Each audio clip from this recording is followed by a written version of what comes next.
മെഡ്ജുഗോറിയയിലെ മാതാവിന്റെ ഭക്തി കേന്ദ്രവുമായി ബന്ധപ്പെട്ട ആത്മീയ നന്മകൾ അംഗീകരിച്ചുകൊണ്ട് ഫ്രാൻസിസ് മാർപാപ്പ സുപ്രധാനമായ രേഖ പുറത്തിറക്കി. പാപ്പയുടെ അംഗീകാരപ്രകാരം വിശ്വാസകാര്യങ്ങൾക്കായുള്ള വത്തിക്കാൻ ഡിക്കാസ്ട്രി അധ്യക്ഷൻ കർദിനാൾ വിക്ടർ മാനുവേൽ ഫെർണാണ്ടസ് ഒപ്പിട്ട് പ്രസിദ്ധീകരിച്ച രേഖ ഇക്കാര്യം വ്യക്തമാക്കുന്നുണ്ട്. പരിശുദ്ധ അമ്മ പലതവണ പ്രത്യക്ഷപ്പെട്ടുവെന്ന് കരുതപ്പെടുന്ന ഈ സ്ഥലത്ത് ഇസ്ലാം മതവിശ്വാസികൾ ഉൾപ്പെടെയുള്ള ആളുകൾ പ്രാർത്ഥിക്കുവാനായി എത്തിച്ചേരുന്നുണ്ട്. സെപ്റ്റംബർ 19 പ്രസിദ്ധീകരിച്ച ഈ രേഖ മെഡ്ജുഗോറിയയിൽ പരിശുദ്ധ അമ്മയുമായി ബന്ധപ്പെട്ട പൊതുവായ വണക്കം അംഗീകരിക്കുന്നതാണ്. ലോകം മുഴുവനിൽ നിന്നുള്ള തീർത്ഥാടകർ മെഡ്ജുഗോറിയയിലേക്ക് എത്തുന്നത് എടുത്തു പറയുന്ന ഫ്രാൻസിസ് മാർപാപ്പയുടെ രേഖ വിശ്വാസികളെ ആത്മീയ ജീവിതത്തിലേക്ക് നയിക്കുന്നതാണ്. നിരവധി ആളുകളാണ് ക്രിസ്ത്യൻ മതപരിവർത്തനത്തിനായി ഇങ്ങോട്ട് എത്തിച്ചേരുന്നത്. ഇവിടെ നടക്കുന്ന രോഗശാന്തികളും കുടുംബ അനുരഞ്ജനങ്ങളും മെഡ്ജുഗോറിയ ഇടവകയെ ആരാധനയുടെയും പ്രാർത്ഥനയുടെയും യുവജന സംഗമങ്ങളുടെയും ഇടമാക്കി മാറ്റിയിട്ടുണ്ട്. പാപത്തിന്റെ വഴികൾ ഉപേക്ഷിച്ച് നന്മയുടെ വഴികൾ സ്വീകരിക്കണമെന്ന സന്ദേശവും പ്രാർത്ഥനയുടെയും ഉപവാസത്തിന്റെയും പ്രാധാന്യവും വിശുദ്ധ കുർബാനയിൽ കേന്ദ്രീകൃതമായ ജീവിതവും ഇവിടെ മുന്നോട്ട് വെക്കപ്പെടുന്നുണ്ട്.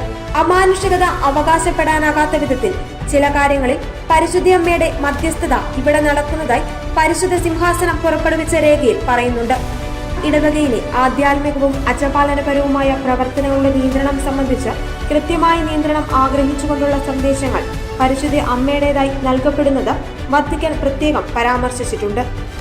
എന്നാൽ തന്റെ സന്ദേശങ്ങളുടെ പ്രാധാന്യത്തെ വിശുദ്ധ ഗ്രന്ഥത്തിലൂടെ വെളിവാക്കപ്പെട്ട തിരുവചനത്തിന്റെ മൂല്യത്തെക്കാൾ കീഴിലായാണ് പരിശുദ്ധ അമ്മ അവതരിപ്പിക്കുന്നത് എന്നതും പരിശുദ്ധ സിംഹാസനം പ്രത്യേകം അനുസ്മരിപ്പിക്കുന്നുണ്ട്. ചിലപ്പോഴെങ്കിലും സന്ദേശങ്ങളിൽ എന്റെ പദ്ധതി എന്ന രീതിയിൽ പരിശുദ്ധ അമ്മയുടേതായി നൽകപ്പെടുന്ന ആശയങ്ങൾ സന്ദേഹമുളവാക്കിയേക്കാമെന്നും പരിശുദ്ധ സിംഹാസനം എടുത്തു പറയുന്നു.